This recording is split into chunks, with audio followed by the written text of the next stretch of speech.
Welcome to Retro Groove. Enjoy your voyage.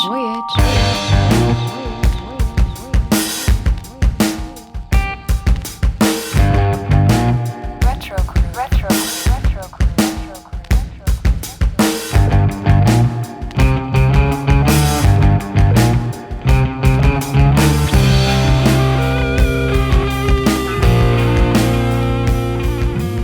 Howdy, and welcome to Retro Groove. I'm Adam C. And I'm Liam D. And this is a podcast where we talk about the music that stands the test of time, the albums and artists that have shaped and reshaped the sonic landscape, as well as covering new music from those artists.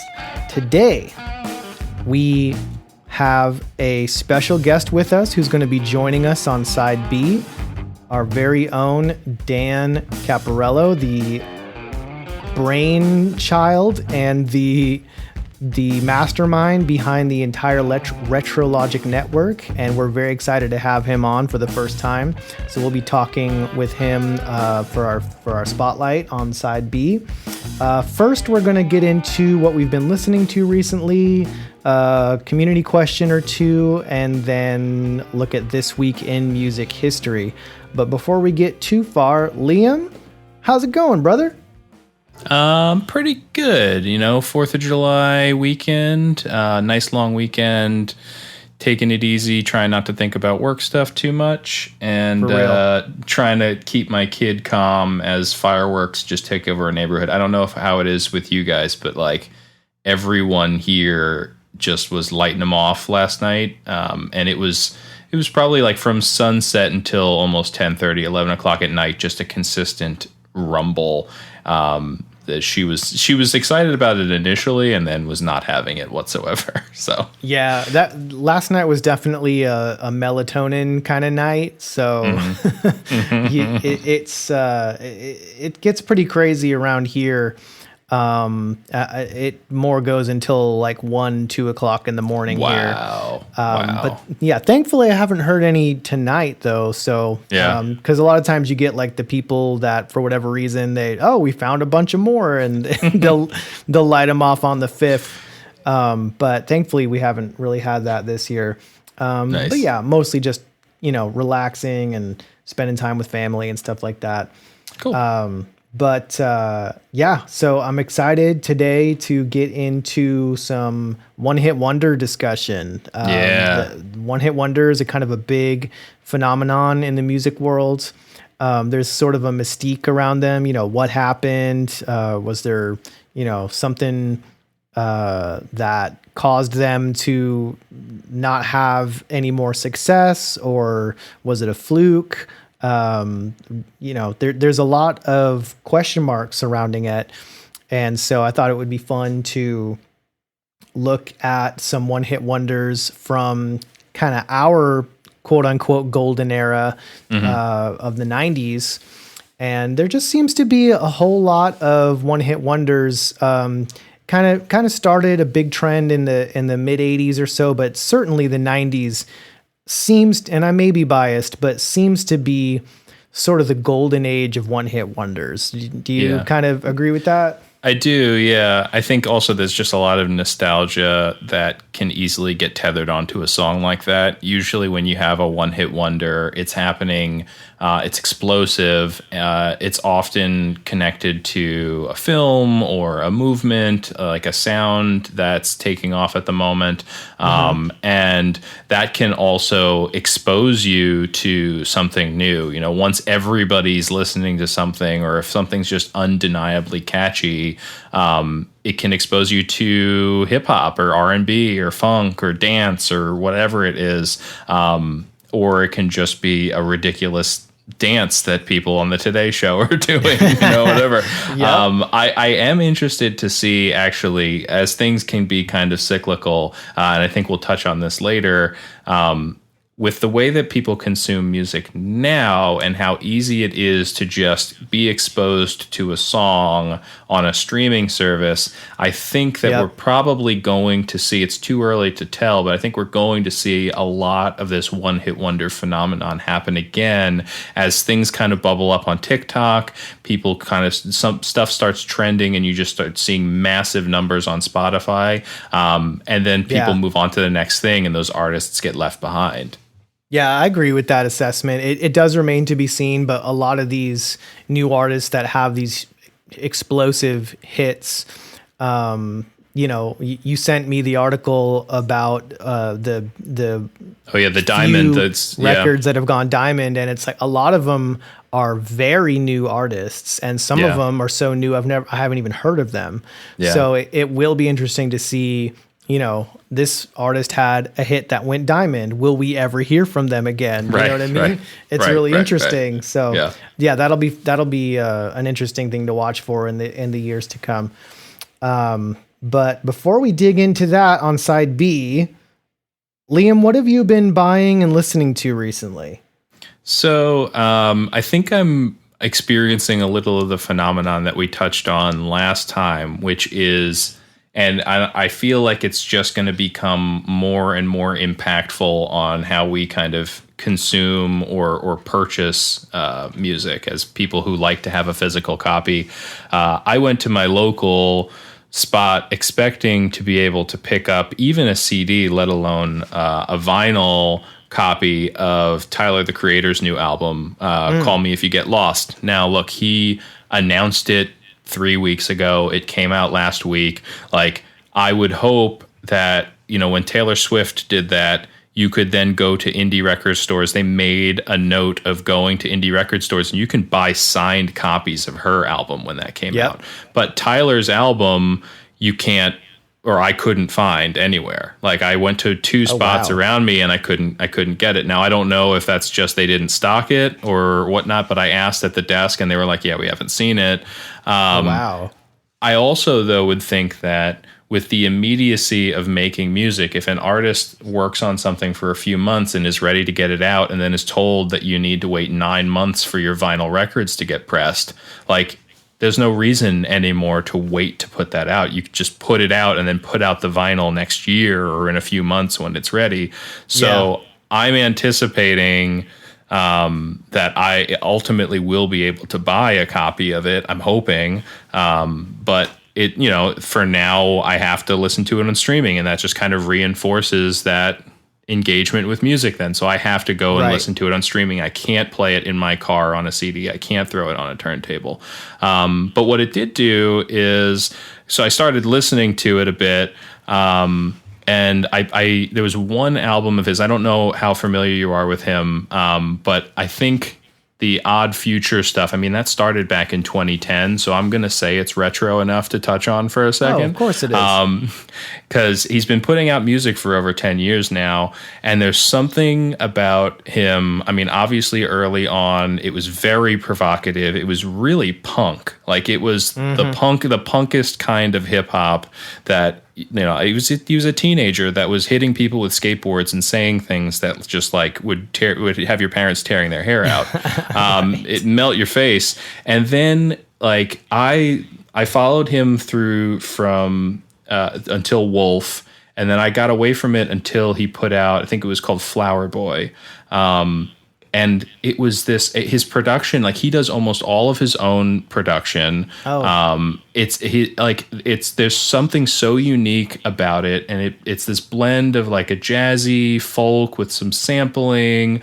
And then there was a lot of singing on the last two albums. I mean, Igor went on to be a massive success, like a critically acclaimed thing, nominated for a Grammy. It might have even won a Grammy. But like, I remember when that album came out, listening to it and really enjoying it, but he wasn't rapping on it. I remember talking to people and they were like, well, this isn't really a hip hop album anymore. This is alt hip hop, R&B, jazz. Like it was undefinable. Yeah. And so I skipped Cherry Bomb, which I think is his fourth album. And I hadn't been able to, I never saw a copy floating around. And so as I was looking through like all the stacks trying to find his new album, I saw a copy of Cherry Bomb and I grabbed that. Nice. And so I listened to that a bunch, and you can hear the transition there. Like I went back and listened to some of the earlier stuff again, and you could hear him experimenting at that point. And then the craziest thing happens. I then listened to the new Tyler album, and on like the fourth song or something like that, he cites it. He's just like, I went through puberty at 23. That's why Cherry Bomb sounds so sketchy. And I'm like, oh, I just literally experienced this as a fan of yours, and now you're addressing it in the verse of one of your new songs. Man, that's crazy. Yeah. So it's really good. Definitely worth checking it out. The new album's fantastic. I mentioned last time, Mountain Goats have a new album. Yeah. They're one of those bands that you can only be so lucky to be a fan of, because it's rare that a year goes by where you don't get new music by them, and it's been going on like that for almost 20 years. Oh, nice. You know, some of us have these bands that we like thirst for 4 years, 5 years, 8 years waiting for something to come out, and John Darnell just produces all the time. This one, actually, they put out an album last year, and they recorded that in Memphis, and then immediately after they finished, drove to Muscle Shoals in Alabama and just recorded this one too. So these are companion pieces. Yeah, these are companion pieces, one in Memphis, one in Muscle Shoals, and both of them are fantastic, but I think this one's better.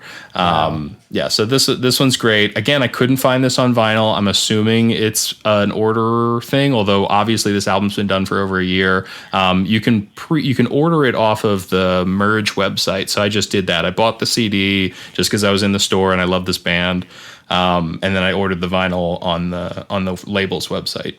Yeah, that does seem to be more of a recent trend where the album will drop, but they're still taking pre-orders for the vinyl. And I don't know if it's a financial move or it is just due to the fact that a lot of the manufacturing is so far behind, but I'm definitely seeing that as more of a trend. Yeah. And then, so I went digging around in a couple of spots. I did like some skimming while I was there just to see if anything caught my eye. Mm-hmm. And we've talked about Bruce Springsteen on here a few times. And something tells me this also won't be the last time for this. But I remember hearing a handful of songs here and there from Tunnel of Love as I had skimmed his catalog trying to find an entry point that struck with me, as we've talked about.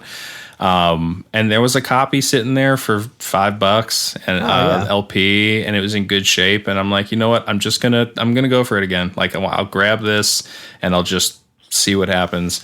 And I gotta say, it's sticking with me a little bit. Nice. I think that part of it, and this is going to be sacrilegious to anybody who is actually a Springsteen fan, but this is his first album. This is his first album without the E Street Band. It's a Bruce Springsteen album. He doesn't technically have the band with him.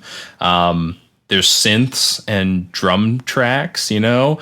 And I think honestly, and I touched on this before, I think part of why I like this so much, other than my affinity for a production value like this, is that it's him writing, or it feels like him writing about his divorce. It feels like him writing about heartbreak. It's the blood on the page that I've talked about before, as opposed to him writing stories to kind of gain favor with his dad or to epitomize his father, watching the working class men and writing stories that are about them. Again, Nebraska's great, but it's like he read some newspaper articles and he wrote songs about them. And like, look, there's something very special about that. But when like things are crazy, like it's to listen to some of these songs is heart wrenching, and he can really write a song that'll cut you. And so now maybe I've got an entry point where I can like bond with the guy and then go have him take me back through these other fiction stories that he's written. I don't know. We'll see. We're going to see. Oh, well, And I commend you for taking the plunge. I mean, it's one of those things. There's a few artists like that where I'm just like, I gotta figure this out. There's gotta be something. Gotta be something. Right? I did that with Fish, man. I've tried really hard. I've seen him live a bunch of times. Like, it's really cool, but I just can't figure it out. Like, never hits with me. I think you have to be on drugs. I think that's what the it thing. seems like. Yeah, it really. That's kind of like, where I've I'm heard at. the story about the Grateful Dead where it's like, yeah, you can appreciate it, and it's like the music's pretty good, but it's like, why are people obsessed with it? Until you go to a Grateful Dead show, and apparently the acid does something to the music that makes it all make sense. But not that I have gone there, because I haven't, but that is what I have heard anyway. Yeah. And then the last one, and this is partially because I like a little soft rock for the summer, you know? And so, again, skimming around, and I saw the 10cc section, and I'm familiar with some of their songs. You know, I don't have a ton of their stuff, but like I'm familiar enough, and they're just easy to listen to. And they do this thing where they kind of bounce around between that soft rock, yacht rock, and the psych rock stuff. And the album cover, so I picked up an album called Deceptive Bends. It's their fifth album.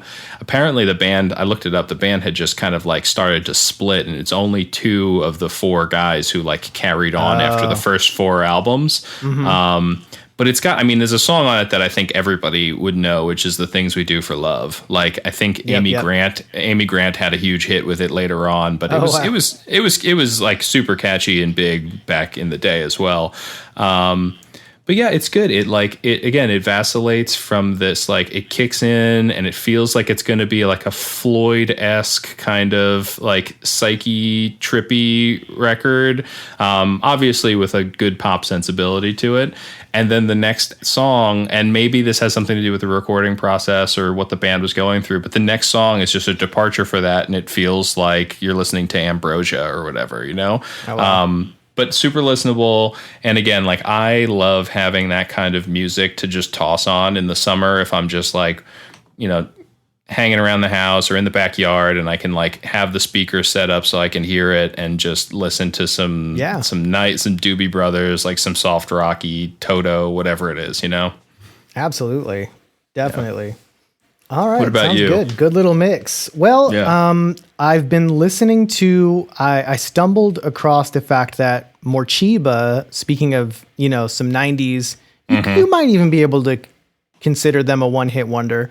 But they were pretty big in the 90s when, you know, the whole down-tempo and trip-hop thing was starting to gain momentum. Yeah. They just put out an album in May called Blackest Blue, and it is so good. Like, I went down the rabbit hole and started to dig up some of their older stuff that I listened to a little bit back in the day, and it's just like, this new album is phenomenal. It's really, really good. It's more like nighttime music or like rainy day, you know what I mean? Driving around when it's downpouring. Yeah. It's fantastic for that. But they're a band that's been putting out music this whole time never too, stopped. right? Mm-hmm. Yeah. And you can lose touch with them and then suddenly be reminded. And then all of a sudden you have this catalog to go back to. Exactly. Of like, it's like they put out 4 new albums for me. Yeah. Exactly right. So I'm really enjoying it right now.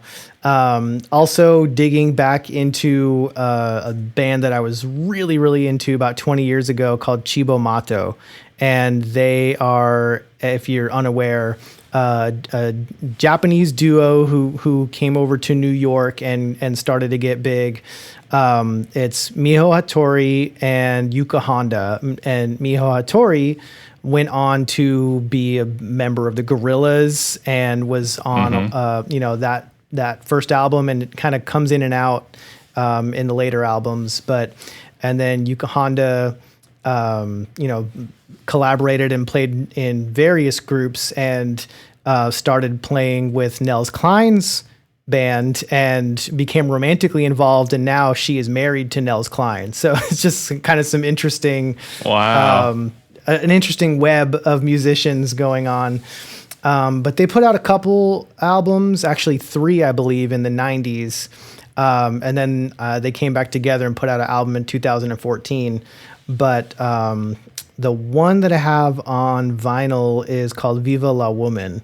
And it is just an excellent record. They're really eclectic, lots of different genres. There's hip hop, there's jazz, there's rock, punk. Like there's no two of their songs sound the same. So it's always a fun listen, great for summertime. Yeah. The kids seem to like it. So That's good. Yeah, it's really fun. Anything you can put on around the house is good. That's the thing. Yeah. Definitely. It is fun, either I were driving around and, getting snow cones music or goofing off in the house. It's great fun. As far as purchases, I picked up, speaking of the Gorillaz, I picked up the Now Now, which was not their most recent album, but the one prior, which I feel like is a little bit underappreciated. It's really good. It's got a fantastic track with Snoop Dogg. And it's another one of theirs that Damon wrote the majority of it, if not all of it, while he was on the road touring the United States for the previous album. It wasn't quite the same as the album that he completely recorded on an iPad in the tour bus, but it's all written on the road. So there's songs, there's one called Kansas, there's one called Idaho. So he's kind of chronicling his journey throughout the country in a tour bus. But there's some bangers and there's also some really introspective stuff on there. So I really, really like that album. I'm glad to finally picked it up.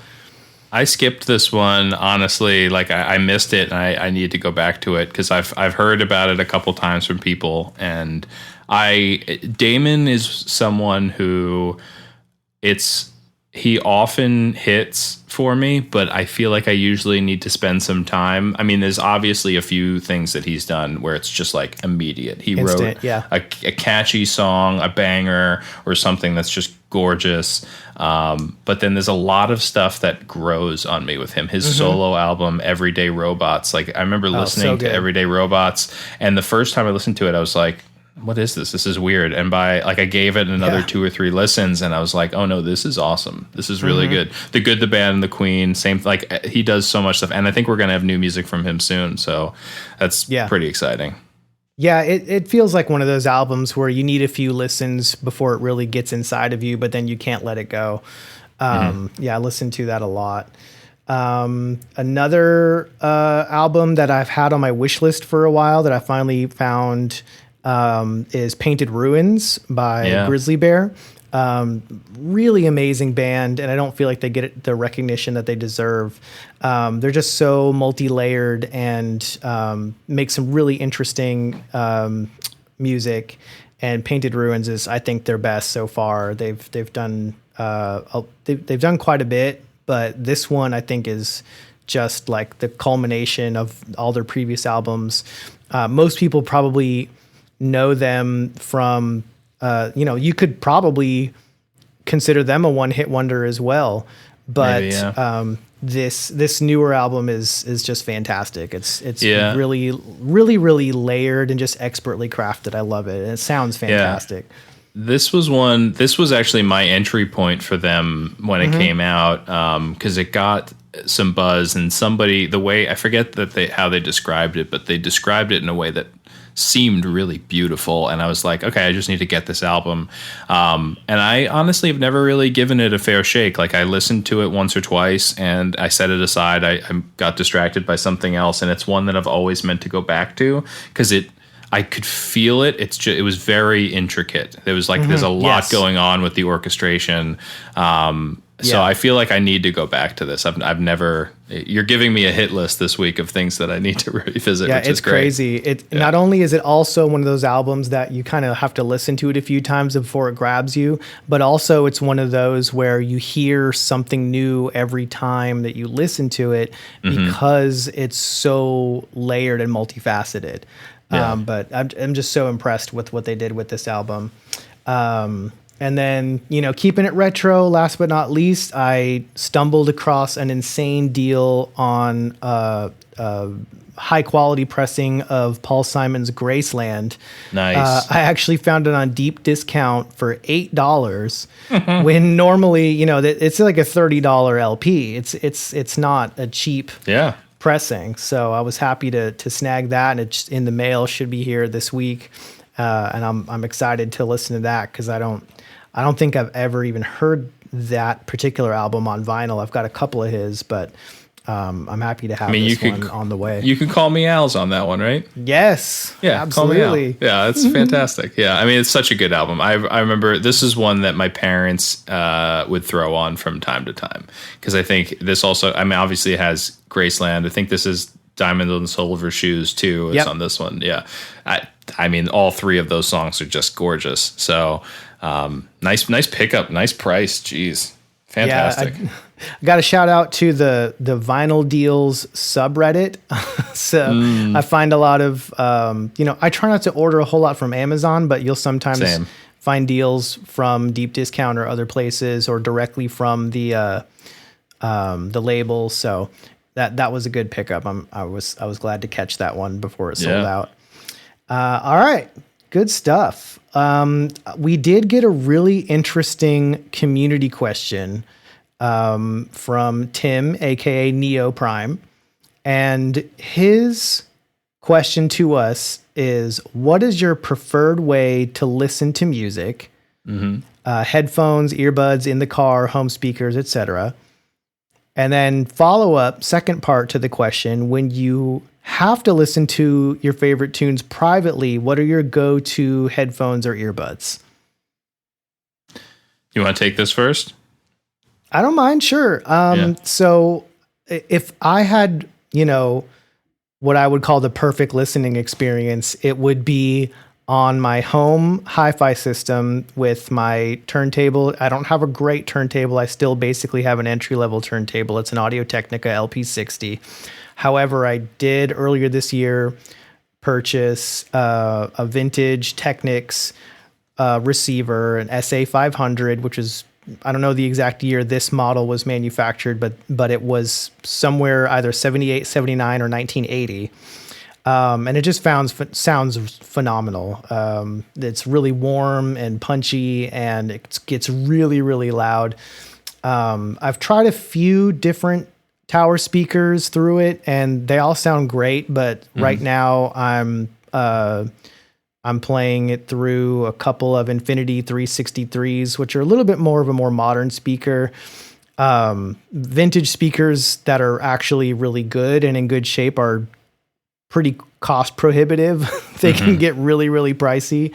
But the fact that these more modern speakers are so much more efficient, you can really crank them up and not risk blowing your amplifier. So if I would listen to it on my hi-fi setup on vinyl in a dark room in my listening chair from IKEA, and probably put on something like the Avalanches or Ghost Funk Orchestra. That's my answer to that, the first part.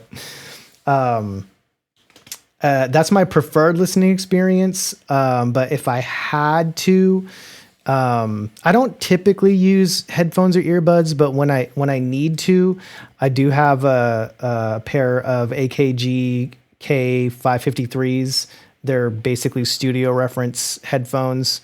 And, we got them for music production, but they sound phenomenal just straight out of my receiver. So if I have to use headphones, I'll try to do that. But of course, if I'm like mowing the lawn or doing something where I need, to be wireless, I do have an inexpensive pair of Bluetooth over the ear headphones. I do prefer over the ear. I don't like earbuds personally. Yeah. But they're just I think the brand is Let's Calm. They were like $25 on Amazon, but they have like a 100-hour battery life, which was important to me.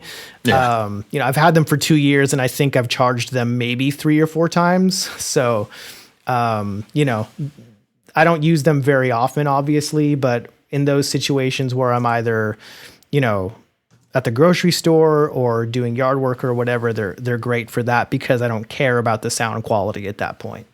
Yeah. So for me, I think I've mentioned it on here before, but I'm definitely more of a utilitarian when it comes to music. I love listening to music in my car. It's part of the reason why I still like buying CDs. I'll connect my phone via Bluetooth to my car and or plug in the aux or whatever sometimes, but you get that experience of listening to the full album, but B, I think it just sounds better. Like it's not compressed when it's coming from a CD in your car. Tim says here, his way is he likes to listen loud in his car, and I'm really the same way. I try not to be obnoxious about it, but man, do I roll the windows down and crank it and just kind of maybe sing along sometimes, Definitely. So that's definitely one for me. So my home setup right now is twofold. I've got a Sonos system, so I can kind of put different music on in different rooms. And it's actually coming in handy now. My daughter is continuing to experience music. I've got her kind of streaming a little bit now, so she can kind of pick and choose things. She's listening to the radio, which reminds me of when I used to listen to the radio, but I can kind of isolate that in one side of the house on my phone, and then we can listen to something else somewhere else. I've got a speaker somewhere else. My turntable is actually, it's a random super old one. I mean, I've got two. I've got a USB one that I would use to rip vinyl. Haven't done that a ton lately, but used to do that a bunch and still do from time to time when I find something unique. But then I've got this old Sanyo that I inherited from my grandfather. Oh, nice! And it's got like tape deck on it. It's got an amplifier, the whole thing, and the speakers were kind of wrecked. I had a pair of these Panasonic speakers from another stereo system I had once before that I just kind of patched into this thing, and it works. It's small in a condensed situation, but that's mainly just for if I'm throwing records on upstairs. Again, I actually, the utility for me is the biggest thing. I'm like you, earbuds drive me crazy. They were pretty hyper convenient for commuting and working, but I actually, and I'm not, there's no liability here. I had some like medical kind of like I needed to see a doctor because of ear stuff. Wow. I think that like all the compression of these earbuds didn't really help the situation maybe. Oh, I'm sure. So I picked up these things not like 5 or 6 months ago. They're bone conduction headphones. Wow. I mean, the fidelity is not great, obviously, but like they just leave your ear completely exposed. If you're mowing the lawn, it kind of stinks. Like I still put in some kind of like earplugs, like shallow earplugs, to block out the noise. But yeah, I mean, it basically sits right under your temples, and it sounds just a little muddy. But if I'm listening to a podcast or if I'm, it's great for if I'm riding my bike. I shouldn't have headphones on when I'm riding my bike, but at least this leaves my ears open so that I can hear my surroundings while also listening to a podcast or something. Man, that's really cool. Yeah, it was weird. At first I read about it and I was like, is this going to damage something? And it said no, like earbuds are actually more likely to do the damage because they're just like funneling the sound right down your ear canal as opposed to the over ears, which at least leaves some space. Yeah, it seems like stimulating it seems like a much safer route to go that's not going to damage your hearing. Yeah. You know what I mean? So yeah that's it's really weird. It's a weird sensation at first, and then you kind of get used to it. Like I can listen, like my kid can talk to me and I'm still listening to whatever in my head. Man, I'll have to look into that. That's really kind of bizarre. Cool, actually. Yeah. They're called aftershocks. Aftershocks. Yeah. Cool stuff. Okay. A great question, Tim. Thank you so much. And definitely check out the Discord on RetroLogic for, the opportunity to submit your own community questions to us. And we're happy to talk about whatever it is you want to talk about. Let's get into some music history that happened this week and some birthdays. Today is July 5th as we are recording this.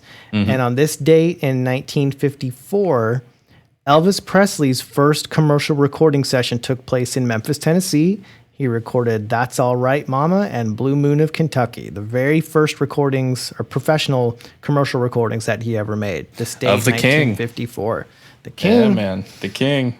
It's not. I've got one of his records. It's not like something that I'll go and listen to a lot, but you can't deny, the impact that he had on not just music history, but pop culture in general.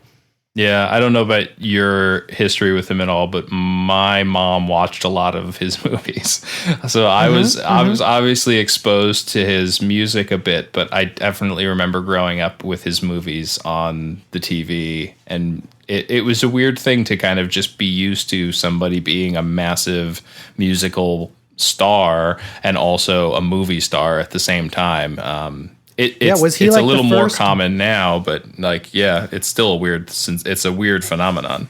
That's something interesting to research to see if he was like the first big, both crossover, movie star and hit record maker. Yeah. I can't think of anybody else that would have been before him, but that's something interesting that we should research and take a look at. Yeah, for sure. Yeah. Yeah, it probably is. I mean, he's probably the biggest, at least to that point. Yeah, for sure. Yeah, the biggest for sure. And then this day in 1965 saw the formation of Jefferson Airplane, which of course later on went to evolve into just Jefferson Starship, and then Starship. Just Starship. Yeah, that's all. Yeah. Again, great, like that, not soft rock, but that kind of psych rock era of the 60s into the 70s. Just, that's some of the stuff that I was raised on. My dad loved that kind of stuff. And fantastic stuff. Yeah. And then July 5th, 1994, Hootie and the Blowfish released Cracked Rear View, which has since gone platinum 21 times. Insane, dude. What I mean, like this. The heck? This is not my band. I respect the band. Darius has gone on. He's got his own solo career in country. Megastars. And great singer, undeniably. Yeah, great singer. I remember there was an episode of Friends that was all about going to see Hootie and the Blowfish. I mean, they were in the cultural zeitgeist in the 90s, man. Like, they were a part of it. But it's another one. This is one that I don't feel like I need to go back to. Like, I feel like it can just be its own thing, and I just never got it. I'll stick with the Counting Crows, but Hootie and the Blowfish never did it for me. And I remember the band was celebrating one of the anniversaries. I guess it was probably 25th, so it was a couple of years ago.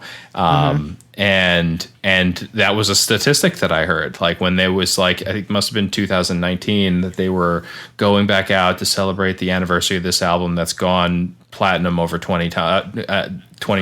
And it's like, what? How many people bought this album? How many people are there? Before streams. Yeah. Like, what? They buy it multiple times. That's crazy. Insane.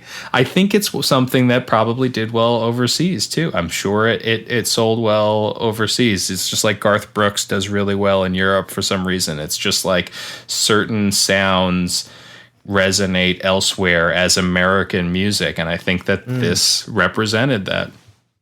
Yeah, it definitely wasn't my thing either, but again, undeniable the songwriting and the vocal talents for sure. Mm-hmm.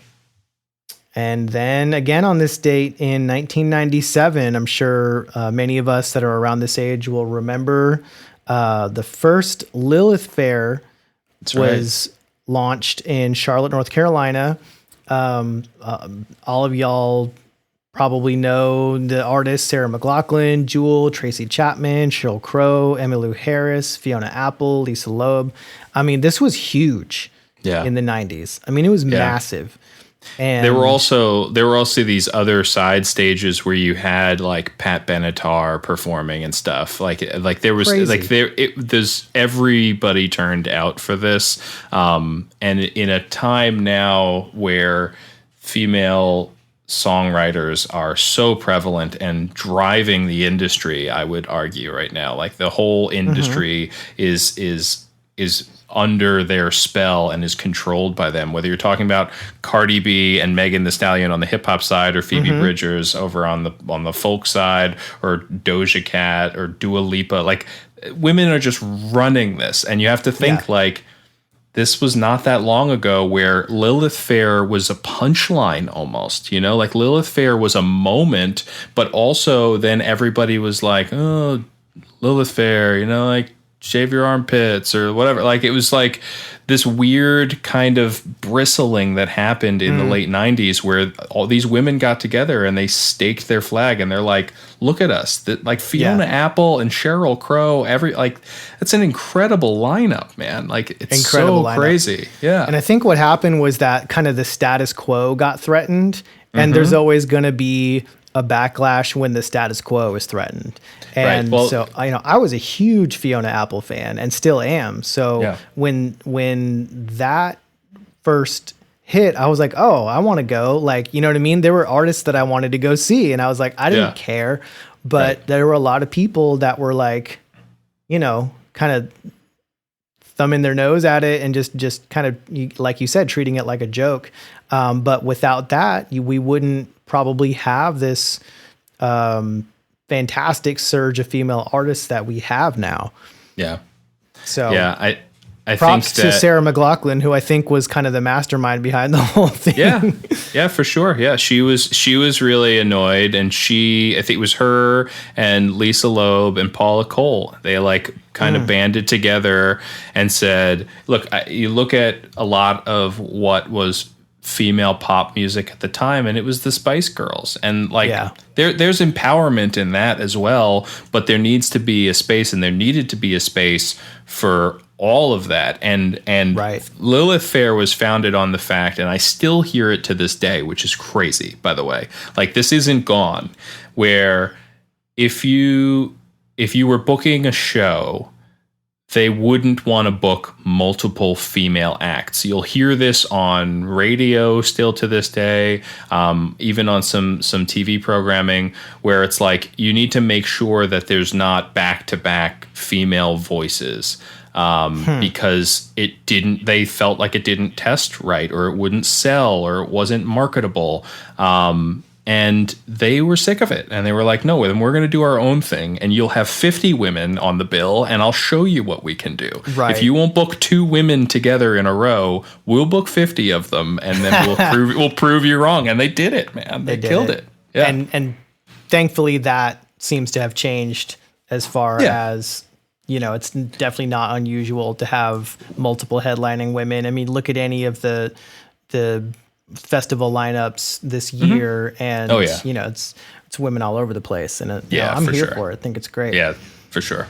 Awesome. Well, moving on, July 6th, 1957, another extremely important day in music history.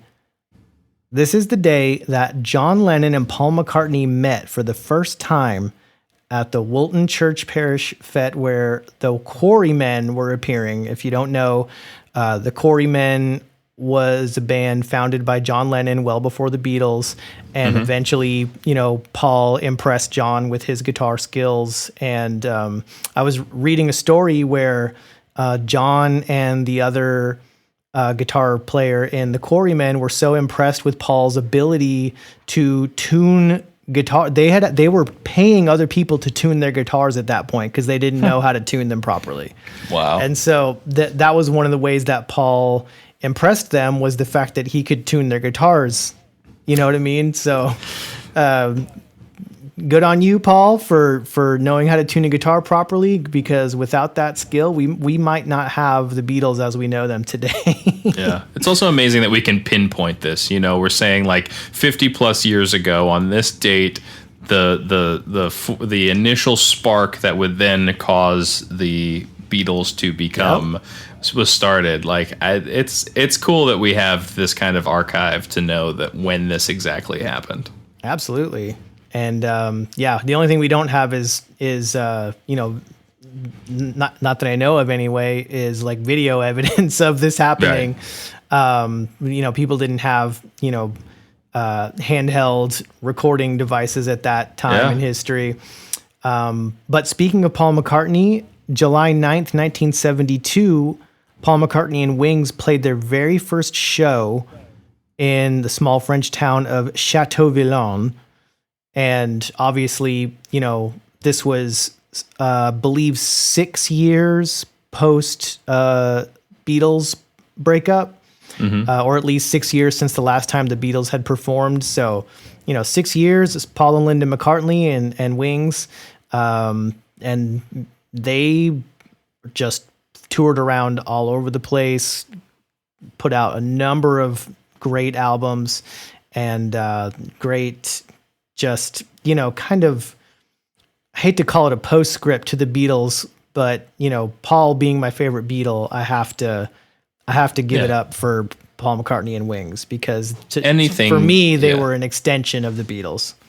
Yeah, anything is going to be a postscript when you have the Beatles. Anything is going to feel a little bit like that. But I think each of them went on, some more than others, but each of them went on to have their second and even third act. I mean, Paul has done so much since. He's still doing stuff.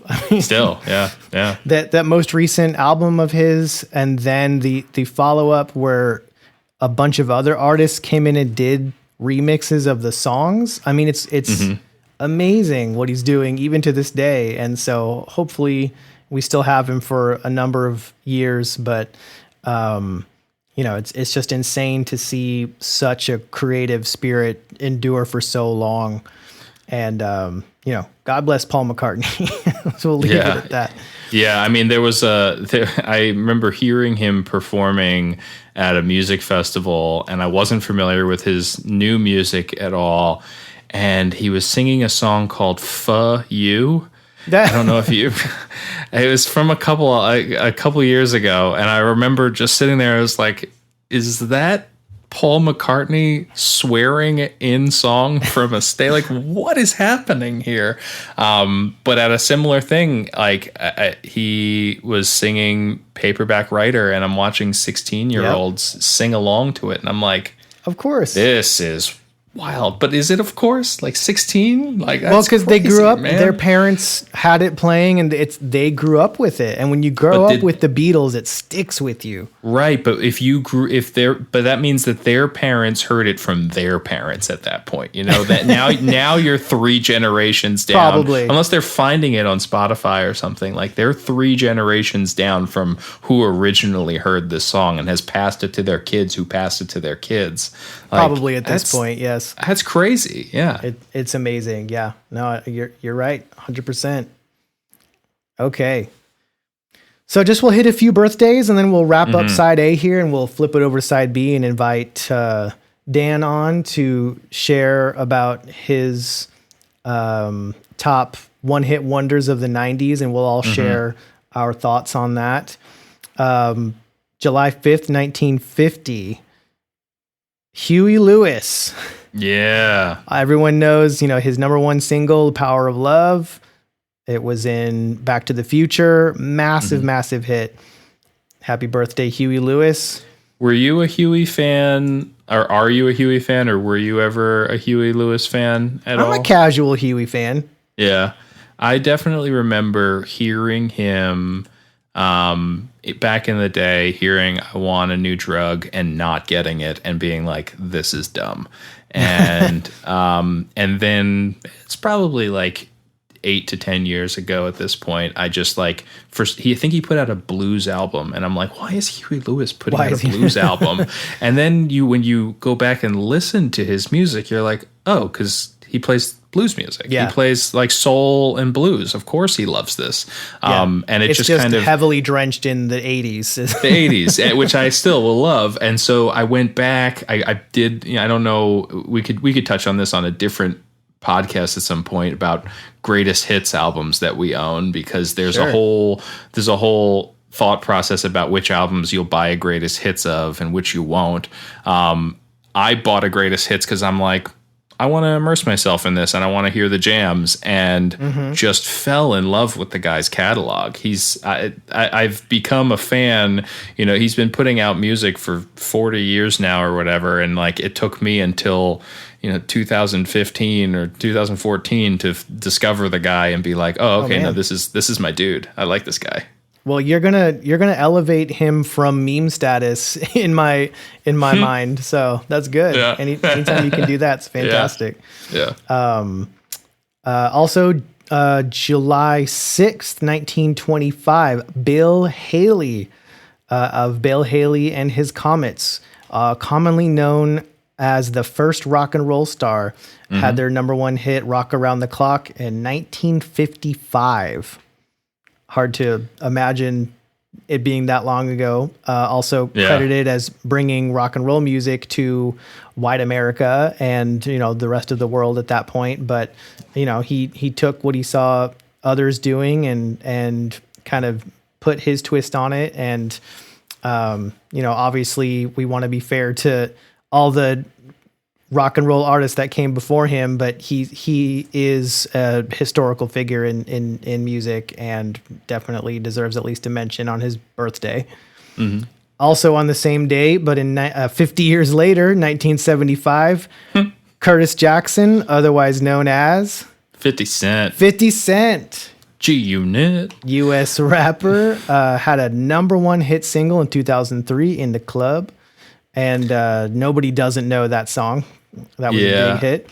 Yeah, I liked that album. I admittedly, there's not a whole lot of that like 2000s bling rap that ever kind of resonated with me. There's a hunger on some of the songs on that I don't think he ever replicated again. And obviously he's gone on to become this mogul where he got paid a bunch of money for buying vitamin water, and then Coca-Cola bought it from all that stuff, and like movie star, TV star. But that first album I went back to maybe a year or two ago, not super recently, but I think it still holds up. Like for what it is, for that kind of like gangster rap kind of its time. There's a couple songs on there in between the In the Club and PIMP and whatever that actually still, they're really good. Like there's some great stuff on there. I mean, Eminem was involved in it a bunch, like executive producing, Dr. Dre. You can't go wrong with that. Well, yeah, he definitely deserved the attention that he got from Eminem. I mean, at that point in time, you know what I mean? He was discovered. He deserved to be discovered. Oh yeah. And then, for sure. All right, a few more birthdays. July 9th, 1947, Mitch Mitchell, drummer for the Jimi Hendrix Experience. July 9th, 1964, American singer-songwriter Courtney Love, lover or hater. Happy birthday, Courtney Love. And then last but not least, July 9th, 1975, Jack White, guitar, vocalist, The White Stripes. The Rock on Tours. Solo, Rock on Tours, Dead Weather.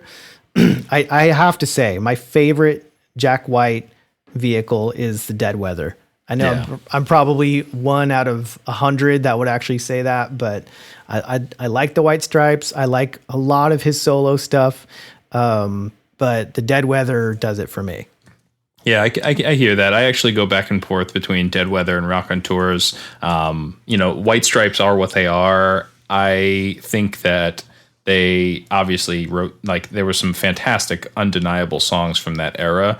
But when you look at being kind of dynamic and kind of fleshing out what he's able to do, I've seen him perform with the Rock on Tours, and the chemistry is on point there. And I think the songs, like what he's done with the Dead Weather, is stellar. I mean, Alison Moss Hart is such a badass. Amazing. Love that group. Awesome. Well, happy birthday, Jack White. And I think we're about wrapping up side A here. You want to flip it over and let's get into some one-hit wonders. Let's do it. Cool.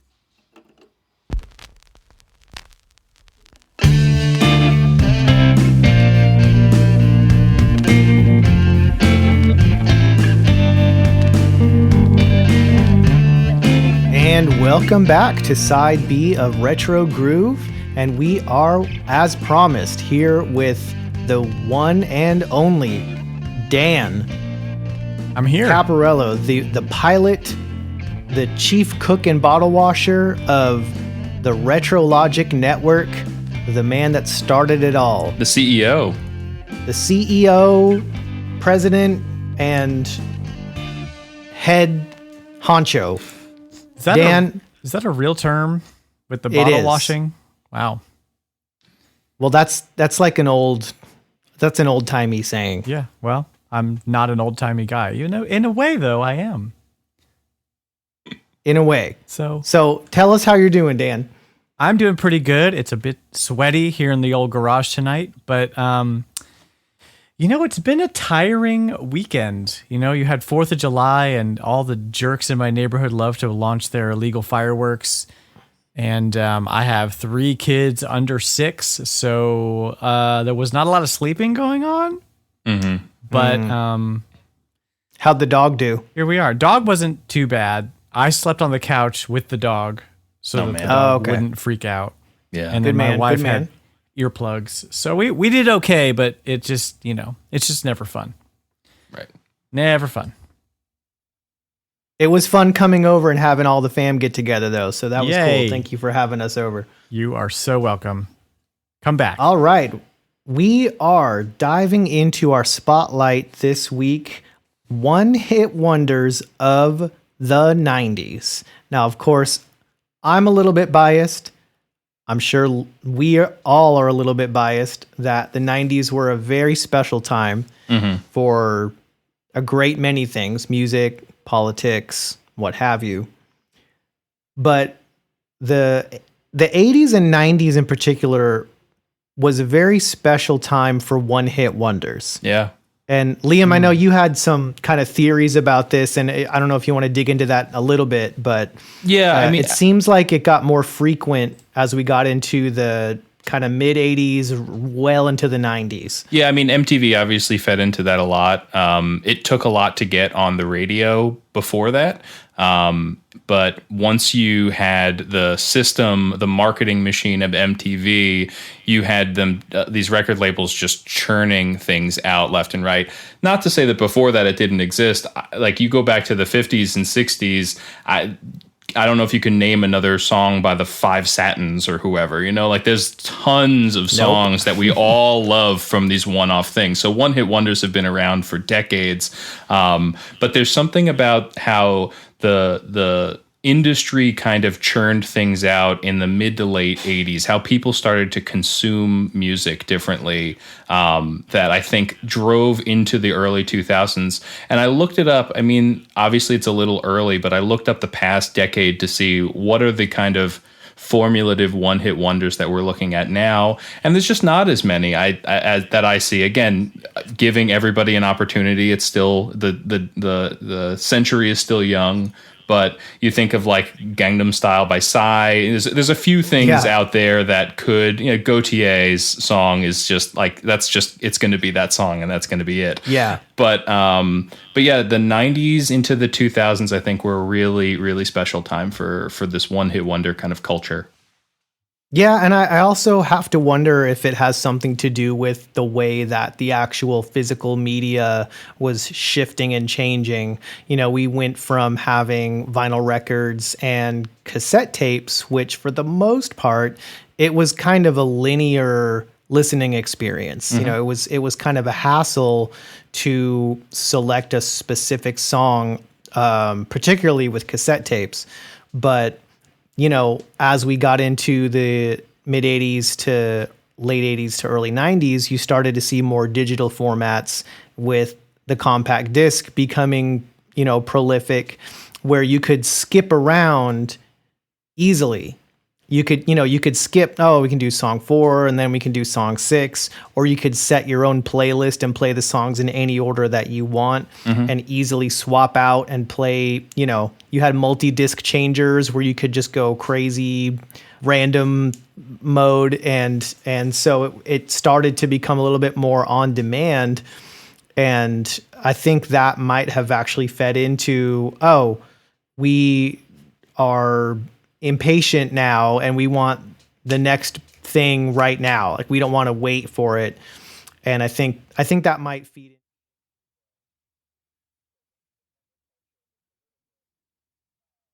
So what we've done is each of us have selected our general top 5 one-hit wonders of the 90s. In no particular And- order. No particular no order, just a particular handful order. each. Yeah. We each went back into the memory banks and thought about what were the biggest hits that affected us the most, or the ones that stuck with us through the last 20, 25 years. So Dan, you are our guest. I'm going to put you on the spot first and have you go over your top 5, and then if you want, you can extrapolate and expand on whatever you want to talk about there. Sweet, I get to do all 5. Good. Yeah. I also had a kind of an idea or like a thought about what the whole like one hit wonder culture of the 90s was like. Please. Because pretty much every one of these artists on my list, and I think most one hit wonders overall, and not all of them, some of them kind of had their hit and disappeared, but almost all of them had this life beyond their hit. Yes. That was like so good. Like the hit isn't even their best song, but that just happened to be what was in the zeitgeist at the time. Yeah. And why the rest of their libraries kind of went not unnoticed, but by the general population kind of thrown under. And a lot of that has to do with, how radio is run and how hits are made. Right. In which Liam, you probably have way more insight to that than I do. But you guys last episode started talking about Fastball quite a bit, and that got me all excited because they're still one of my favorite bands of all time. And they're still around. They're still kicking. They're still kicking. They had an album a couple years ago, which was pretty good. It still can't quite match up to their earlier stuff.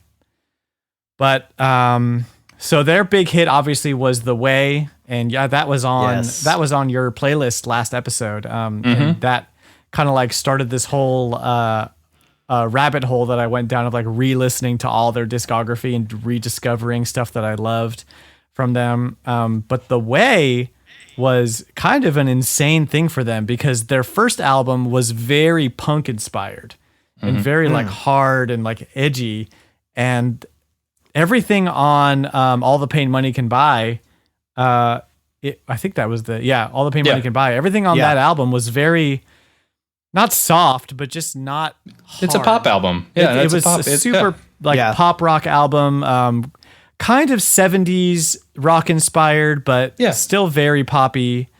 And let's see, I had some stats pulled up. I mean, we talked about out of my head, like they are another band that were really a one album wonder. Like they had 2 legit hits off of that album, which is a thing that happened in the 90s.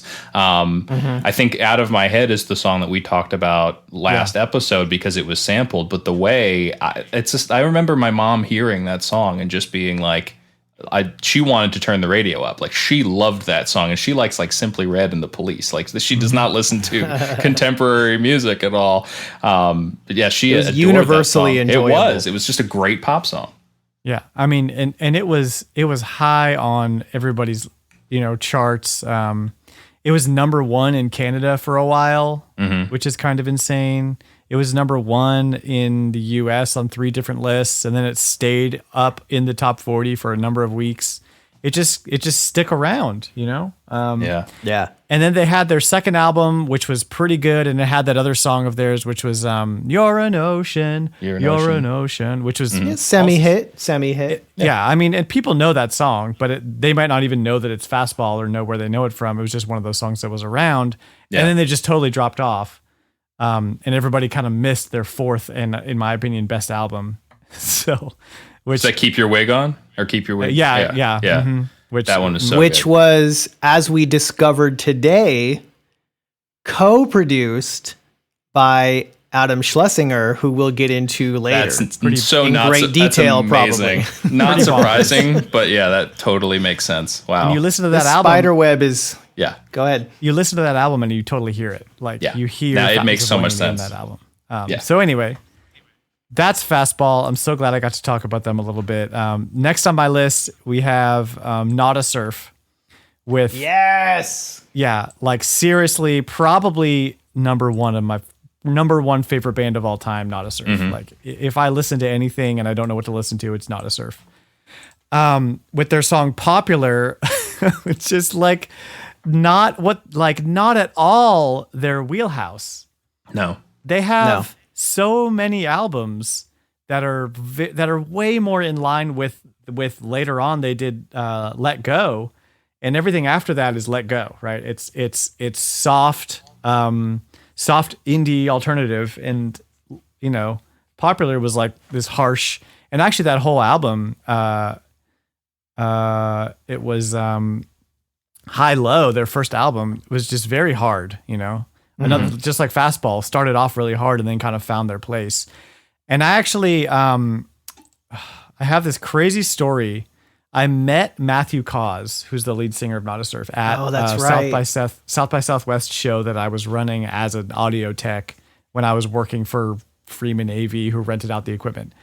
And he was on this panel where it was life after One Hit Wonders. Wow. And so it was Matthew Cause and then a bunch of people I'd never heard of in my life. I was racking my brain trying to remember who else was on that panel. I was like, I just don't. And I'm sure there were plenty of people who didn't have any idea who Matthew Cause was, or even who Not a Surf was. Really, depending on what generation you're from. But yeah, they totally changed after that, which Let Go, arguably their greatest album, just a totally different animal. But yeah, I always like to go back and listen to High Low, but it is very different than what I like Not a Surf to be. Yeah, and it's a great example. There's a bunch here on our lists of, like you said, bands who went on to have this incredible career and found their fan base and stuck with it, and have, I think Not a Surf's got like 10 albums or something like that. It's got to be at this point. Like they've made a career out of it. Yeah. They can still go out on the road and pull a crowd and have this like ecosystem that supports them. They're huge in Europe too. Yeah, and I think Rick Ocasek did that first album. Like that was another one of those things that he did around the time that he did the first Weezer album. Like there was a handful of those alt bands that he worked with like through the mid 90s. Again, not super surprising that there's a hit on there when you're dealing with that guy in the mix. That makes a lot of sense now that I think about like the guitar tone. When I think about Popular and how the guitar sounds in that song, that's totally Rick Ocasek. Yeah. Like it's very similar to that first Weezer album. Yep. Like just turn the treble and the presence all the way down and just get this meaty guitar sound. Yeah, that makes a lot of sense. Yeah. One of my favorite things about Not a Surf is their bassist, who just does his own thing. I saw them live a few years ago, and he does not belong in that band. He's like this tatted up, bald, like rocker dude, and he's just like super into like, they're playing like Blizzard of 77, and he's doing his own little like big bass riffs, and he's insane. But that's Not a Surf. They just works. They don't belong anywhere. He looks like he should be in a new metal band. Seriously. Yeah. Love it. My next song on this list is Fountains of Wayne.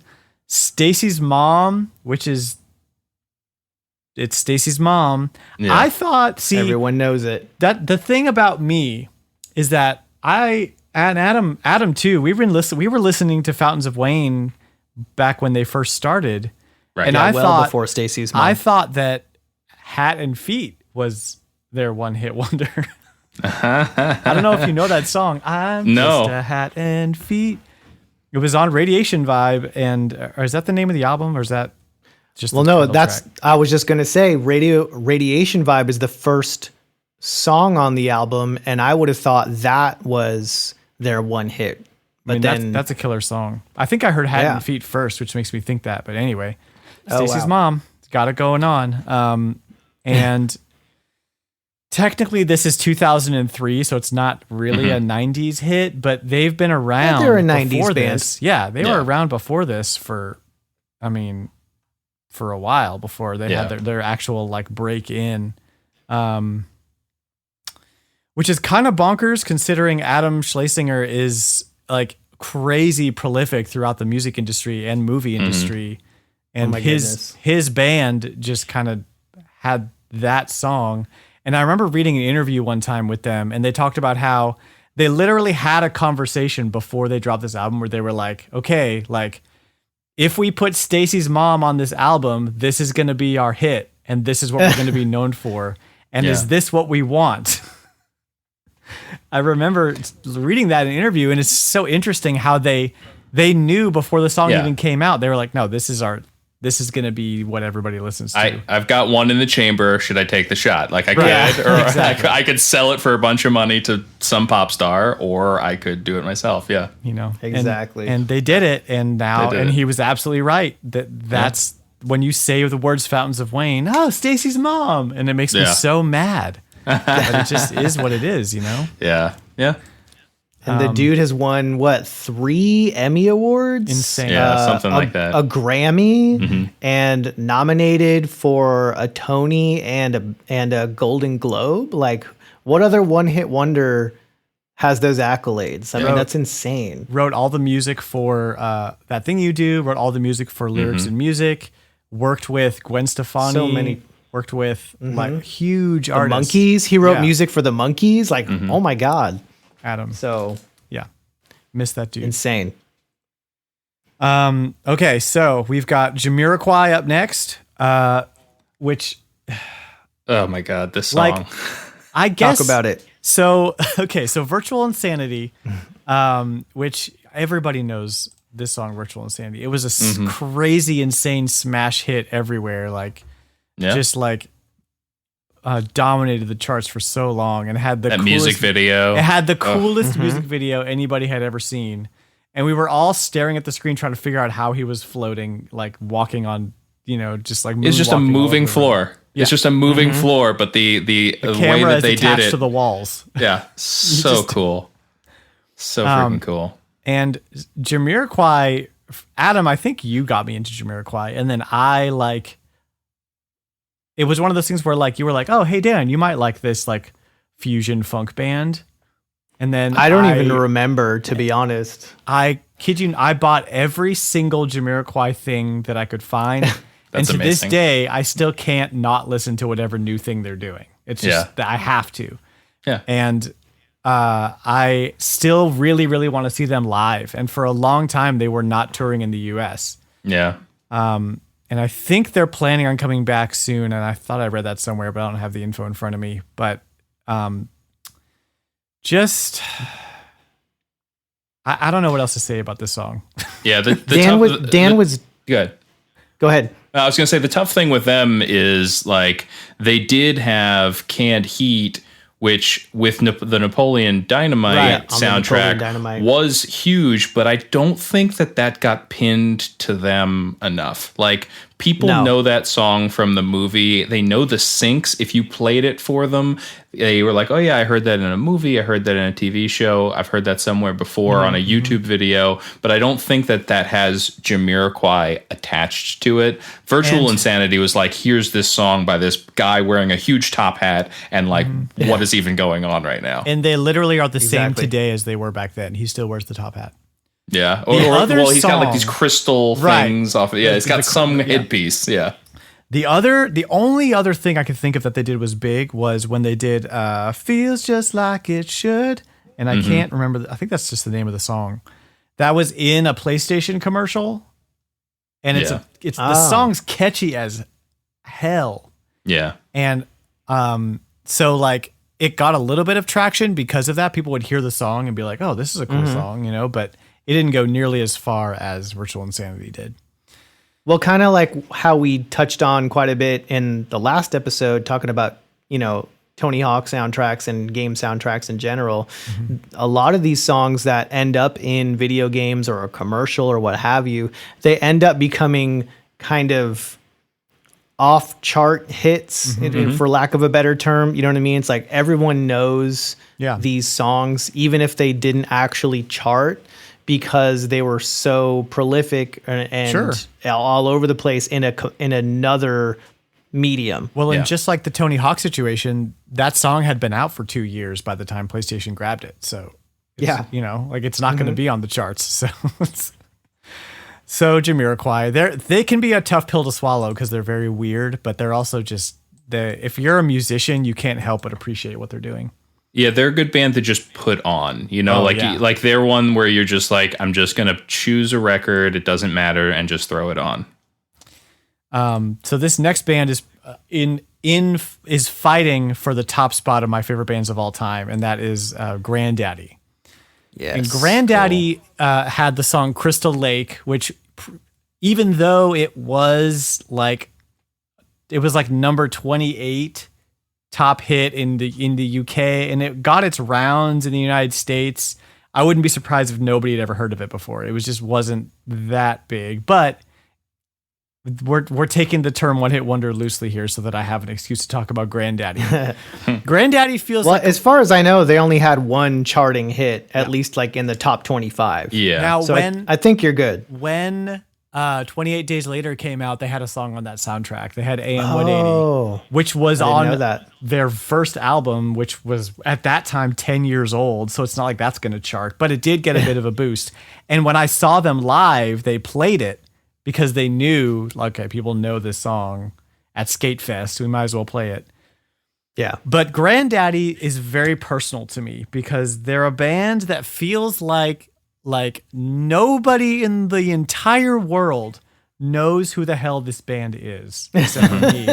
And I feel like everything they do is so genius.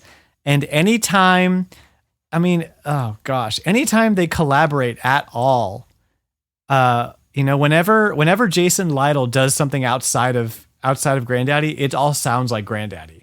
So I'm just obsessed with this dude and his music writing style and his synthesizer working and his lyrics, but it doesn't feel like nobody knows who they are. So it's like this was put on earth for me, is what it feels like.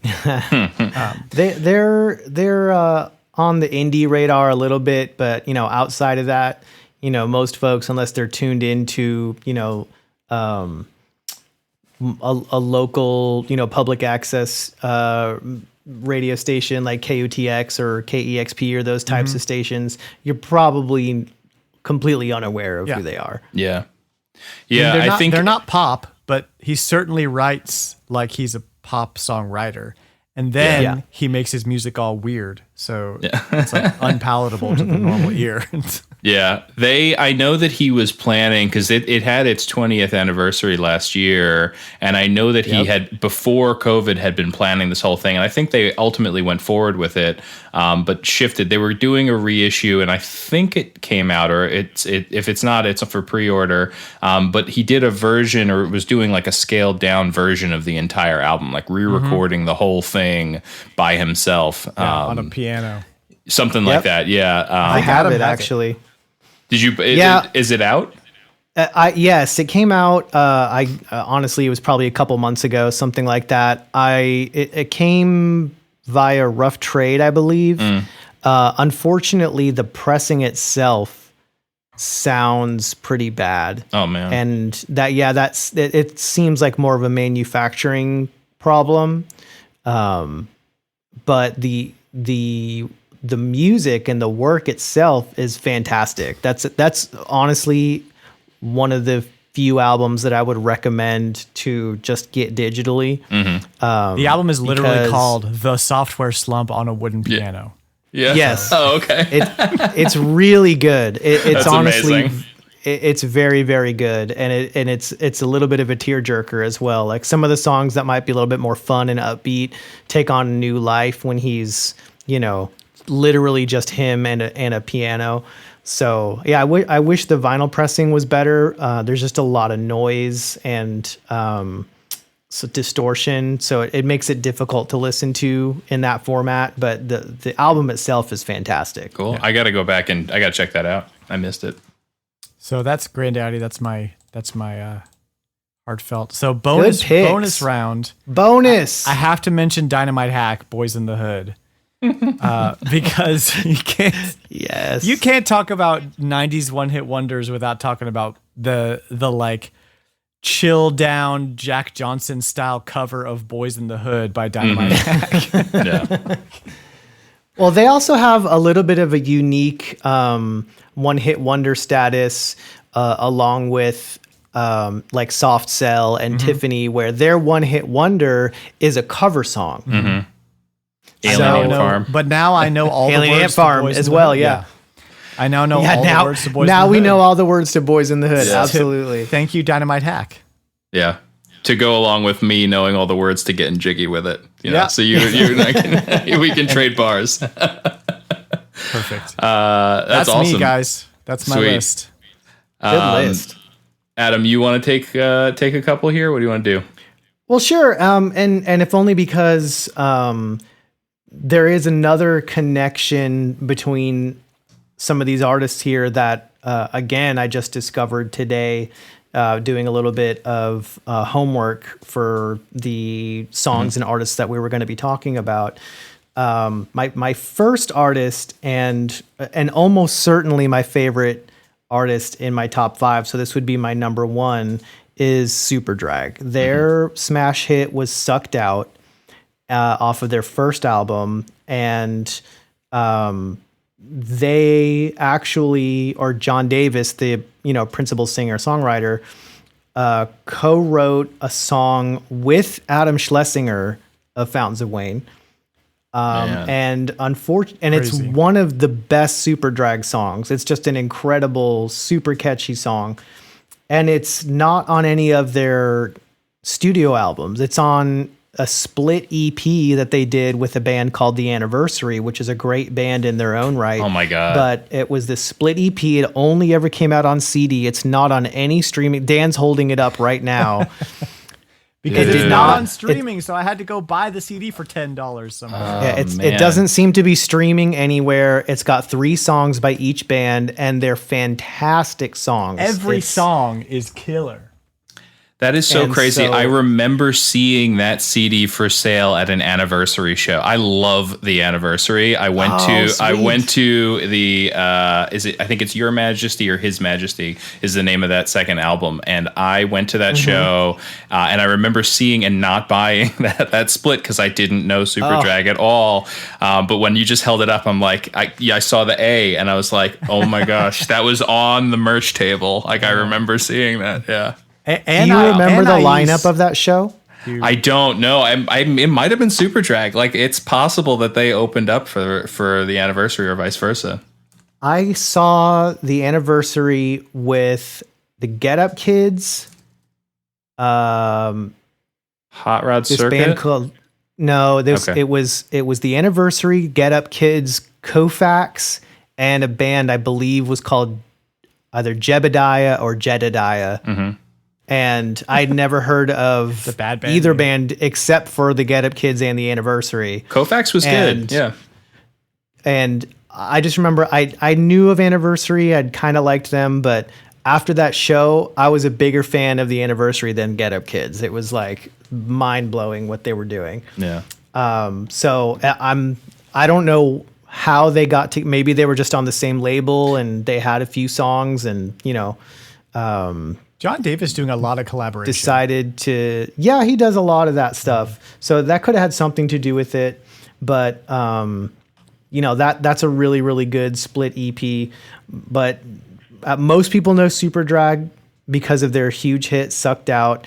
They had this very kind of 1960s power pop thing going on. Even in the video, he's got the mod haircut going on. And it was almost like a faux British invasion kind of thing that they were doing. And I think that's what Elektra, the label that they were on at the time, was after. Because that seemed to be the big push. A lot of the artwork and the videos and stuff like that at the time. Even their second video, for would have been Destination Ursa Major, had that same kind of 60s mod, almost Austin Powers vibe to it. And I think Elektra was pushing that quite a bit. And then their second album, they had all this money from the label to create a record. And the story goes that Superdrag was not happy, particularly John, was not happy with what the label was pushing them to do. So they were basically like, hey, we've got all this money from the label. We're just going to make the best studio album we possibly can with this money and screw trying to have a hit, Make a hit, yeah. or be popular or anything. And it's arguably their best record. I mean, it's expansive. It's beautifully recorded. It sounds amazing. Somehow sounds better even than the albums that came after that. But, they're still making music to this day, not under Superdrag anymore. 2/3 of Superdrag is now playing under the name The Lees of Memory. So was that album, And, was that Valley of Dying Stars? No, the album I'm talking about where they completely like took a left field with Elektra's money was Head Trip in Every Key. Oh, Head Trip. Yeah, and they Forgot actually about had a Head 3-album deal with Elektra, and after Head Trip, Elektra hated it so much that they basically gave in to their request to be dropped from the label. Amazing. And then Valley is on Arena Rock Records. So they got out of their contract with Elektra by request. And so I think that was part of it. You know, they were like, hey, let's purposefully not have a smash hit. So that's probably, at least if we're focusing on the 90s, my favorite one-hit wonder band, because they've had a successful career, outside of that. Even outside of Superdrag, just his John Davis's solo stuff, Lees of Memory, and all the side projects and collaborations that he does. The next band that I want to talk about is another semi-loose fit, because it kind of depends on what charts you're looking at. There's no hard and fast rule for what constitutes a quote-unquote hit. Sure. But I want to talk about Portishead really quick. They were really instrumental in my upbringing and maturity as a musician and as a music fan. They had a hit and a music video that was quite popular for the song called Sour Times, Nobody Loves Me. And they actually used footage from their weird little, like, Mission Impossible, James Bond knockoff spy film, because that was kind of their vibe early on. Yeah. No one really knew how to describe trip hop or what it should look like or sound like, and they were very, very early on in that genre or subgenre, and they went on to have an amazing career, a fantastic second album, a completely underrated third album that I love very much, but went completely, unnoticed by most people. An amazing live album, PNYC at Roseland. And as far as I know, still, making music to this day. But that is their big hit, and they kind of launched the whole career off of that. They had a kind of a minor hit with Glory Box, and that's another one that was sampled by another artist and kind of repurposed for a pop song. So that kind of took on another life in a different genre. But I love Portishead, and I will listen to them, to this very day. Yeah, they're one of those where I am curious as to why they just kind of disappeared. I'm sure there's a story there or a reasoning. You see them pop up at music festivals and shows, but they never do, to my knowledge, they never do like proper tours or anything like that. I wonder like if they had solo projects. They seem like the kind of band where everybody had their own thing and could probably go off and do a bunch of production. I'd be shocked if we didn't find that digging into it a little bit, but yeah, I mean they do festivals and stuff like that. But I'm peeking at their Wikipedia right here. They in 2012 they jokingly pointed out that it could be another decade before a new album is released. I do know that with their album Third, which came out in 2008, they had kind of tried to be a little bit subversive and make something unexpected because they sort of started to feel this expectation for what their music was supposed to sound like. And so they really bucked against that. So I think that probably has a lot to do with it. I respect it. I want to talk about the Breeders. Can we talk about the Breeders? Let's talk about the Breeders. They are one of my favorite bands of all time. Obviously, Kim Deal coming off of the bass player and also vocalist for the Pixies. Yeah. Their first album is amazing. Didn't do a whole lot. Got a little bit of attention because they have a Beatles cover on the album and Happiness is a Warm Gun. But when Cannonball hit the radio, this is another one where this song doesn't sound like any of their other songs. Is this the boo doo doo doo doo? Yep. Boo doo doo doo doo. Okay. Yep. That one. Got it. Sometimes Dan's a bass player, so you'll have to forgive him. That's amazing. Wait, I need the lick. What's the lick? Okay, got it. Yeah. You play Dan the bass line, and he's got it. Oh, He's yeah. locked amazing. on. Yeah. That's great. Yeah, which is probably why he loves Jamiroquai so much as well. He just You got it. Dan was locked in to the funk at a very, very early age, and I'm envious of his funkiness. his funk instincts, his funkiness for sure. Funk is the problem. Funk is the solution. Funk is the solution. So obviously the Breeders have had a long career. They've had a number of albums, but Cannonball was really their only big hit. It was the music video was directed by Kim Gordon of Sonic Youth and Spike Jonze. So, that was huge. I remember my high school band playing that song at like a school dance. Like it was huge. And you guys had cool dances. You guys played at all your stuff. I love these stories. I never did. I had one battle of the bands that I made up for ourselves at our school, and that was it. That counts. I got it kind of. It of. all counts.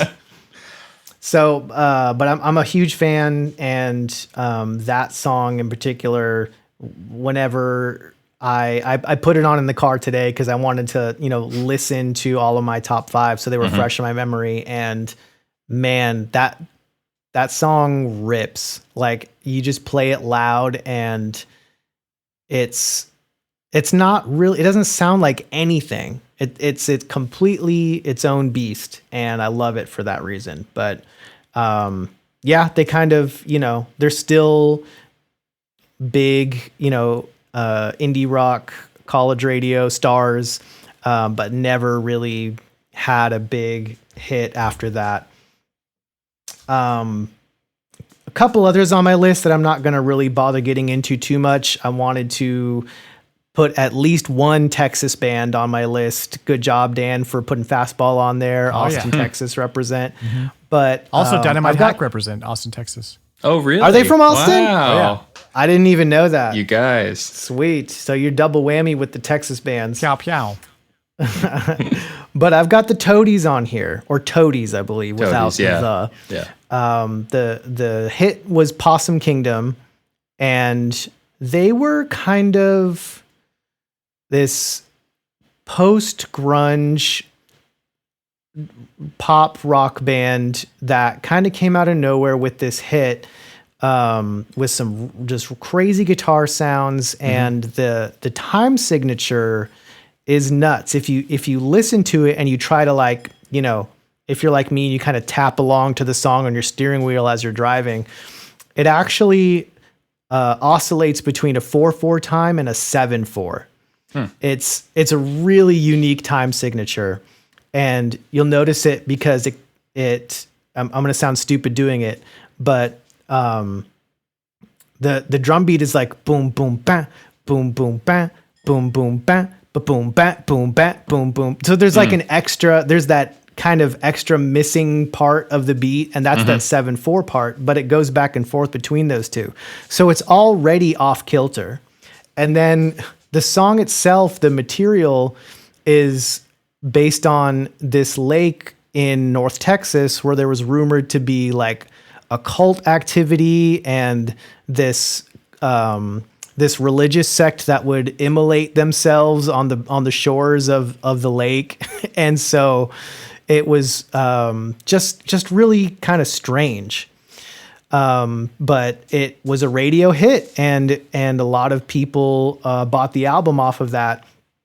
And it's a great album, but they never really went anywhere, at least commercially, after that. And I thought they deserved a mention. Last but not least, I'll mention Stereo MCs. They had a hit in the early 90s called Connected. I was more of a fan of their later 90s album, Deep Down and Dirty.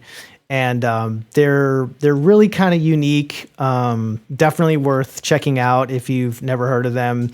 They're a British band that is real, kind of funk, hip hop oriented.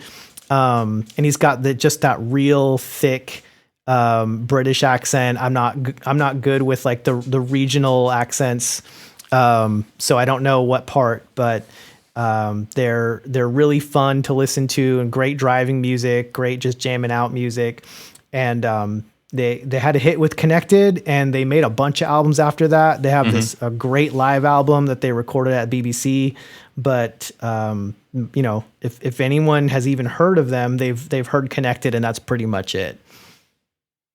Cool. And that's me. That's my top 5. So for my picks, I mean, I went all over the place, like pop wise. I've said it before a bunch of times, and I'll say it a million times, that I'm a sucker for a good pop song. The 90s has so many great things to dig through, and so many terrible things. It has Who Let the Dogs Out. It has the Macarena and Mambo Number 5, and like I had that album. I'm Blue, Dabba Dee Dabba Die. We did a lot of weird things in the 90s, guys. Yes. Which one did you say you had, Dan? Mambo Number 5. Lou Bega. You had the Lou Bega album. I did. He did. Man, And buying CDs for a song. Woof. There Man, were not any other good songs on that entire album. I'm sure there weren't. Yeah. If I remember, Dan, you actually started to get into more traditional mambo music and would listen to that instead of Lou Bega after a while. Just like I would come home from, hanging out with my friends or whatever, and I would go upstairs to the bedroom, and I would hear like dun dun dun dun dun dun dun dun, dun, like this crazy mambo music, and I'm like, Dan, what are you listening to? Amazing. Those mambo.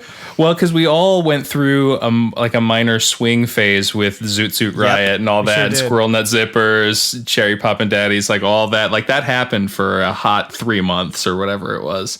Brian Setzer, though, like obviously Stray Cats legend, and The one like standout. had a nasty hit, like a great hit during that time. And I'm not going to put him on this list because he's not a one-hit wonder, but the Brian Setzer No. Orchestra technically had that one hit. I wanted to touch on Gangster's Paradise just because I think it's a crazy one. Like it won a Grammy. He beat Dr. Dre, Tupac, and Biggie to win God. to win a Grammy for like rap song of the year. I mean, it's a great song, but like it is. that was it. That was it. Wow. But so a couple of the ones that I decided to go with, I started off with 9 Days. I don't know if everybody knows this song. This is a story of a girl. Yeah. Long Island Band. That song was just infectious. It was everywhere. I again, just it's one of those just really well written pop songs that my band when we were jamming around, like it was easy to play, it was easy to sing, and it was super super catchy, and you knew that if there were a couple girls who were listening to your band, they knew the song and everybody was singing along. It was so good, dude. I hear it everywhere, even to this day. Yeah. I'll hear it in the grocery store. You know what I mean? It's a certified hit. Yeah. It's kind of like Edwin McCain's "I'll Be." Where it just like it's stuck around somehow. It's always there. Yeah. Another one that did that was Eagle Eye Cherry's "Save Tonight." I still hear that in Target, like every once in a while that'll bubble up again. I still hear it in my head. Yeah, it's so catchy. It's so catchy. And the dude's voice, man. When you're watching or listening to a song and you kind of say in your head, like, am I seeing the start of something? Like, I remember seeing like Katy Perry's first song or whatever and being like, is this going to be a thing? Like, is she? And now she's a monster celebrity, right? And I remember seeing and hearing this song and I'm like, oh, okay, this is going to be a guy that you'll hear from and he'll have a bunch of hits and stuff after that. Crickets. Like I don't know what happened to him. Like it's so crazy. I'm sure he's still out there doing something, but like never had a follow up anywhere near this. I also am a sucker for Nordic pop's influence or the Nordic influence on pop music. And dude, Barbie Girl, like it is annoyingly catchy. I threw myself on a bed of nails and introduced this to my daughter recently, and she loves this song. She's 6 years old, and so like it's new to her. It feels new to her. Like these people are still young in the music video to her, and so she wants to listen to this song on repeat right now, which I think is indicative of a jam. Like it's an earworm. Sure. It's a legitimate smash. Yeah. Same thing Barbie, for let's go party. Yeah. Y'all need to sing more on the podcast. That needs to I don't want to get sued though. Yeah. Chumbawamba. Like Chumbawamba's oh man. dude, Tub Thumping is such a good song, and they are such a weird band. They're a political group. They're a political group from Europe who like used their influence then from this to like go and make protest songs and statements. And if you listen to the rest of that album, it is very much like left-leaning progressive propaganda in pop song form. And even this song, the only reason that this song wasn't contentious at all is because it was supposed to be like a labor anthem. It's like the everyman goes to the pub after he's spent 12 hours in a factory and he drinks a whiskey drink and he drinks a vodka drink. Man, but this is a song I remember like just singing years later with friends drunk in a bar. This is that song that just like it somehow defined like pop rock of the like sub pop rock of that era. Did this song have a verse? Or was it just the same kind of? Well, it's pissing the night away. Pissing the night away.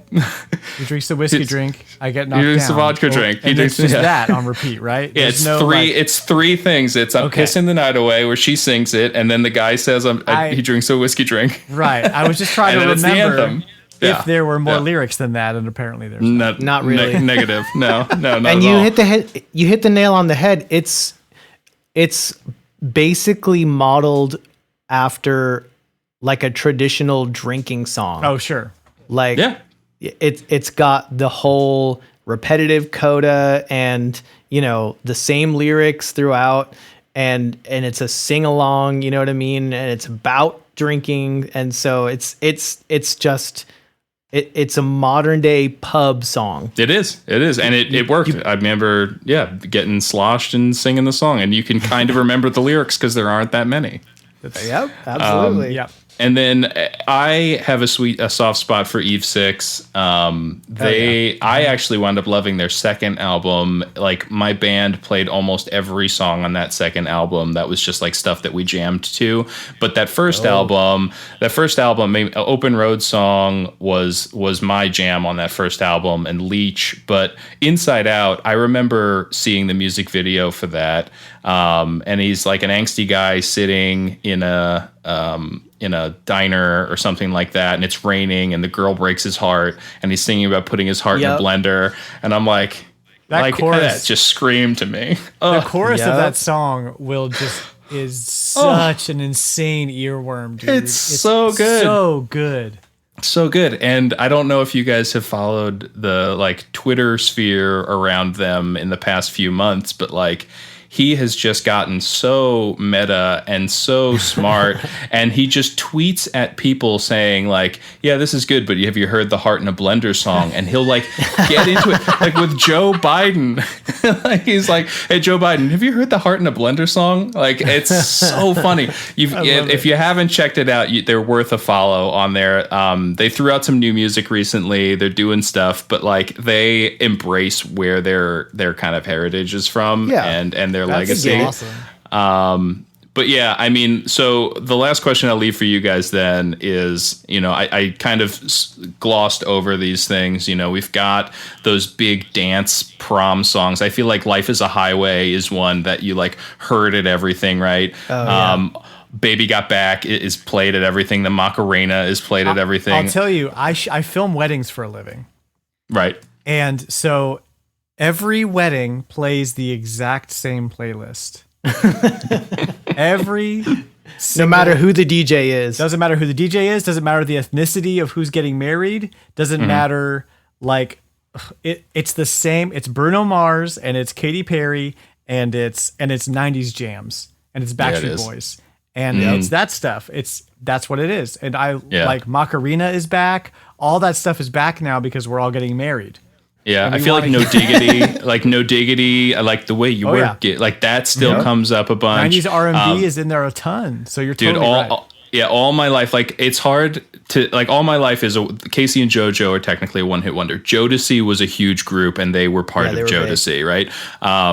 But on their own, they're a one hit wonder. But that was the song that like you bought for your high school, your like ninth grade girlfriend as a present. You got her the Casey and JoJo CD to be like, I really love you, you know, like I love you as much as these guys are singing about love, you know. Like, yep.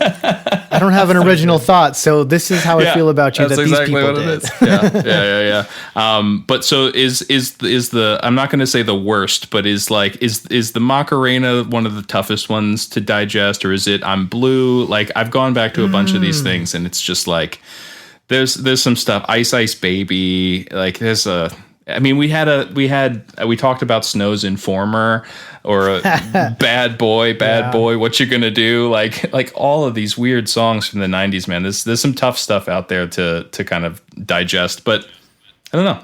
There's still everything on this list is catchy. Everything I went through, I guess Who Let the Dogs Out. I feel like Who Let the Dogs Out, I don't know. I don't know if I need to hear that ever again. That one's up there. It's horrible. Yeah. I don't think do you I have could, any ideas on this? I don't think I could ever listen to Blue again in its entirety. I went back thinking that it would be like a fun nostalgia thing, and I killed it after about 45 seconds. And the thing is, like, the chorus is okay, like, and then you hear the verse, and you're like, what is happening to this song? I live in a blue house, and everything's blue. And, like, are you talking or singing? And what happened to your chord progression? Yeah. It's like they know they had a good chorus, but they literally had nothing for the verse. They had nothing for the rest of their careers, apparently, too. Yeah. So. Right. That's one. I mean, that's tough. And you know what's funny is this was my upbringing to try to think of the annoying one hit wonders. I'm actually going through some of the Weird Al songs because he hit them. He did. So, like, I'm gonna go with "Achy Breaky Heart" by Billy Ray Cyrus. Oh, that's a good one. Still play that at every white person wedding. Of course they do. Yeah, and I'd never want to hear it again, ever. Yeah, for as long as I live. And I've probably not heard this song for 20 plus years, but I still don't want to hear it. So that's my answer to that one. Cool. But I know we try to keep it positive, but there's always going to be those songs that just Billy Ray Cyrus is fine. It just feels like nails on a chalkboard. You can hate something and still be positive. Yeah. It's an objectively catchy song. It was huge. It was a huge hit. So, you know, I can't knock him too hard, but I just don't want to hear the song ever again. Yeah. And then do we say that Vanilla Ice is a one-hit wonder? Because he did have Ninja Rap. Like, Ice Ice Baby was big, but Ninja Rap is fantastic. I think Vanilla Ice counts as a one-hit wonder. But was Ninja Rap a hit, or like was it in a movie? You know, I mean, it was in the movie, Dan. Would that have been a hit otherwise? No. But it was in Well, it was Ninja written Turtles for the 2, movie. which is fantastic. Right. Yeah. Yeah, I think it doesn't necessarily count because it was written for the movie. Yeah. I just Or like maybe that's Turtles being 2. Yeah. Yeah, absolutely. Yeah. If I'm watching either one of those, it's Turtles 2 Yeah. Turtles 2 is fantastic. for sure. Super Shredder. All right. Any final thoughts? I think we hit it, guys. Granddaddy. Hell yeah. Granddaddy's My final Granddaddy is good. That's a good final thought. My final thought is that everybody needs to listen to Super Drag. And Liam? Yep, my per final usual. thought is everyone should wear sunscreen. Yes. And if you don't get that, then you're too young. Don't explain it. Let's just leave it at that. I'll leave it at that. But I want to talk about it now. No, just leave it. We have to end it on that. No, that's it. The end. If you know, you know. Well, this has been tremendously fun. Thank you so much for listening to Retro Groove. We are part of the RetroLogic network. Check out the website, retrologic.games, for social links, merchandise, community, and more.